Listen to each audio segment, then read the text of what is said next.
So the new 6M has finally arrived in the country. I was over at Mead Farm Machinery's open day yesterday. They had a bit of an open day in their branch in Dundalk. And I just took a spin over. I needed to take a look at them. So I did.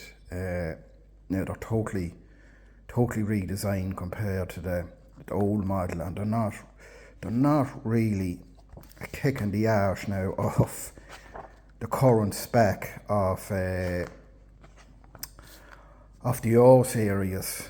So they're not. So there is the whole way from 6M125 the whole way up to 6M250, which is the same size frame as your 6R250. Now it boosts out to around 270 or 275 horsepower, I think.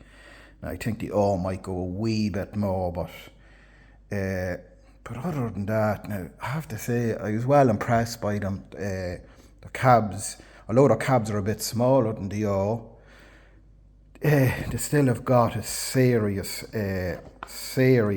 upgrade compared to the old one. They're all available now in 50k. You can get the auto power transmission. So you can't get Command Pro. That's the only thing. But there's absolutely nothing wrong with the auto power transmission. I never found anything wrong with it. Any very, very simple to use. So it is. So yeah. So all the cabs now hold on, I'll just show you now. Layout down the cab. So there's the cab there now. So electric spools in it. You can get the new G5 monitor in it too for your GPS, all the auto track. If your front axle suspension, you have cab suspension too. Now it's not the same as the R is hydraulically done, whereas the M's more mechanical. It's more like a shock absorber on the cab. But I'd imagine still it's still a comfortable Trato. So it is.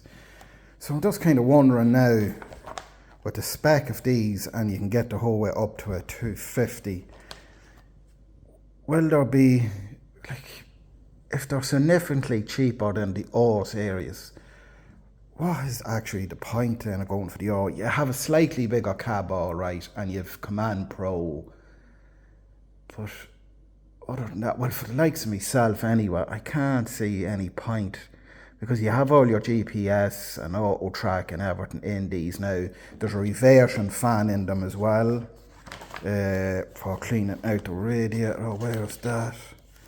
It's here somewhere. It must be further on. There is you can get a reversion fan in them. I don't know actually if it's standard or not. Oh, there it is there. Yeah, so if that'd be a hell of a job. Definitely on the Trato anyway for mowing. So I'd save you getting off the cab and cleaning out the wee grills and stuff. You can still get obviously your auto quad transmission, and yeah, what's this? Oh, what's that Tiptronic transmission called again? I forget what the bloody call it now. But yeah, so there's kind of the different layouts you can get in the cab.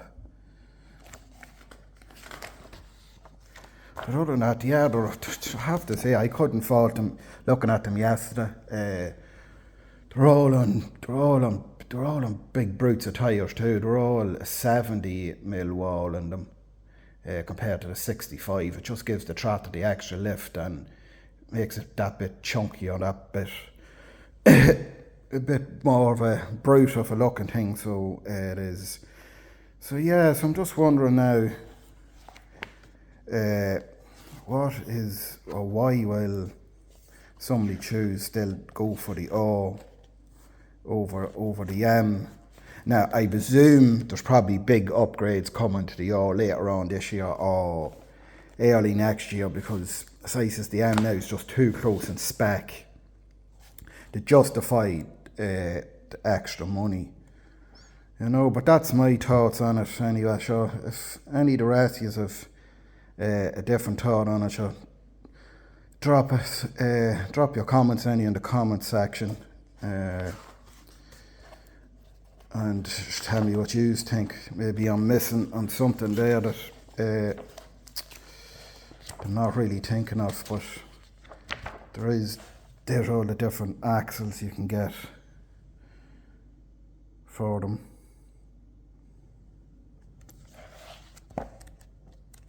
Yeah, but if there is a big financial saving on buying an M over an O, why? I can't see, for 99% of jobs, I can't see why you'd go for the O, because I know definitely the work I'm doing anyway, there's everything now in these M's that you'd want, especially once there's a 50k box in them. But anyway, yeah, so I rambled on enough anyway, so let me know what you think in the comment section.